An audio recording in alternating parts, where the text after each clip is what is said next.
Ang paghahanap ni Raghunath Das kay Lord Chaitanya. Si Raghunath Das ay ipinanganak sa isang mayamang pamilyang may kaugnayan sa pamahalaan ng Bengal. Sa kabila ng kanyang marangyang buhay, mula sa murang edad ay naakit siya sa mga turo ni Lord Chaitanya at may matinding kagustuhan iwan ang makamundong buhay upang makasama ang Panginoon. Sa kabila ng paulit-ulit na pagtatangka ng kanyang pamilya, napigilan siya, kabilang na ang pagbabantay sa kanya at pagbibigay ng material na kasiyahan. Patuloy na hinahanap ni Raghunath ang paraan upang makalaya.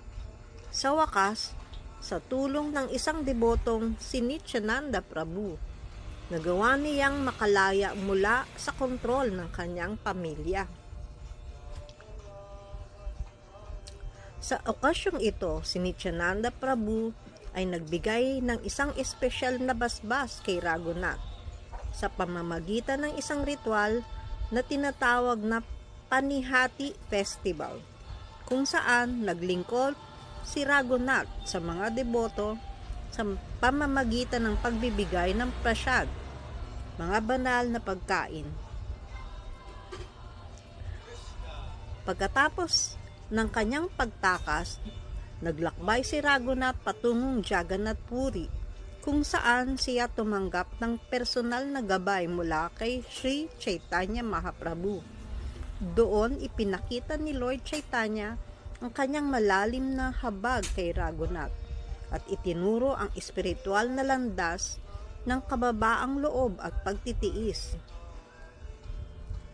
Itinalaga siya bilang tagapamahala ng pang-araw-araw na serbisyo para kay Lord Jagannath.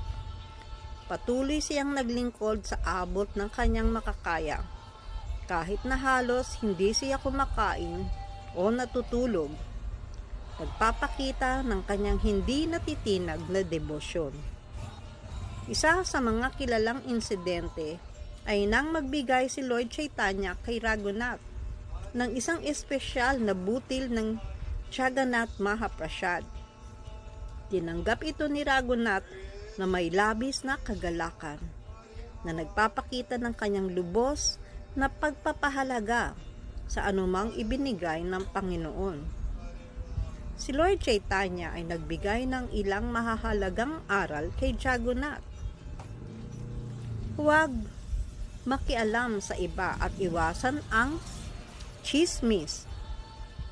Maging kontento sa anumang dumating sa buhay nang walang reklamo. Patuloy na magdasal at alalahanin ang mga pangalan ni Radha at Krishna. Huwag kailanman maghanap ng pagkakakilala o kaluwalhatian o pagiging sikat para sa iyong sarili. Sa pamamagitan ng mga aral na ito, itinuro ni Lord Chaitanya kay Raghunath ang landas ng isang ganap na deboto na nakatuon lamang sa Panginoon. Matapos ang pagpanaw ni Sri Chaitanya Mahaprabhu, lumipat si Raghunath sa Vrindavan at nanirahan malapit sa Radhakunda. Ginugol niya ang kanyang natitirang buhay sa malalim na pagmumuni-muni at pagsulat ng mga tula at aklat tungkol kay Radha at Krishna. Ang relasyon ni Raghunath Das Goswami kay Lord Chaitanya ay nagpapakita ng ideal na guru-disciple relationship, kung saan ang deboto ay ganap na sumusuko at ang guro ay nagbibigay ng walang hanggang habag at patnubay.